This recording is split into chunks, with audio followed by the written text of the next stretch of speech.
మాజీ మంత్రి బాలినేని శ్రీనివాసరెడ్డి మరోసారి వైసీపీపై మండిపడ్డారు. వైసీపీ తనను అన్ని విధాలుగా అణిచివేశారని, ఆ పార్టీతో తాను భారీగా నష్టపోయానన్నారు. ఒంగోలులో తనను ఓడించింది టీడీపీ జనసేన వాళ్ళు కాదని, వైసీపీ వారిని వెన్నుపోటు పొడిచారంటూ సంచలన వ్యాఖ్యలు చేశారు. ఉప ఎన్నికల్లో వైసీపీ వల్ల తాను 22 కోట్లు నష్టపోయానని తెలిపారు. ప్రశ్నించే గొంతుకున్న పార్టీలో ఉండాలి ఉద్దేశంతో జనసేనలో చేరినట్టుగా స్పష్టం చేశారు. తాను వైసీపీలోకి వస్తానని కావాలని ప్రచారం చేస్తున్నారని, వారు ఎన్ని ప్రచారాలు చేసినా తాను పవన్ వెంటే ఉంటారన్నారు బాలినేని. నేను మంత్రి పదవి వదులుకొని జగన్ కోసం ఎంతో చేశా. బై ఎలక్షన్లో నా డబ్బులు ఖర్చు పెట్టుకొని చేశా. కానీ ఆయన ఎప్పుడు కూడా పబ్లిక్ మీటింగ్లో నా గురించి మాట్లాడాల. నేను ఎందుకంటే ప్రశ్నించే పార్టీలో ఉంటే బాగుంటుందని ఎప్పుడో అనుకున్నాను. ఎందుకంటే నేను జగన్ని ఎక్కువ ప్రశ్నించేవాడిని. అందువల్ల నా మంత్రి పదవి పోయింది. ఇది జరుగుతున్న తప్పు అని ఓపెన్గా మాట్లాడేవాడిని.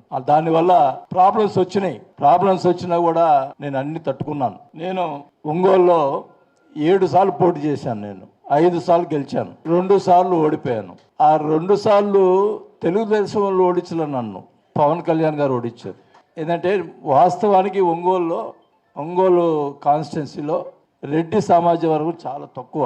అక్కడ కాపు సమాజ వర్గం, కమ్మ సమాజ వర్గం ఎక్కువ ఉండేది. అయినా నన్ను 5 సార్లు గెలిపించారు. 2 సార్లు 2 సామాజిక వర్గాలు కలిసేటప్పటికీ ఆ 2 సార్లు ఓడిపోయాను తప్ప తెలుగుదేశం వాళ్ళు సొంతంగా నన్ను ఓడించలేకపోయారు. పవన్ కళ్యాణ్ గారికి కూడా చెప్పా, మీ వల్లే సార్ 2 సార్లు ఓడిపోయాను. మీరు ఒంగోలు ఎవరినైనా కనుక్కోండి.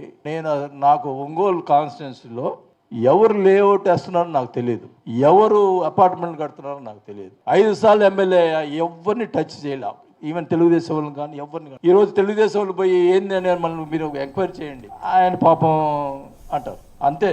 నేనేదో నాకు సొంతంగా మాట్లాడు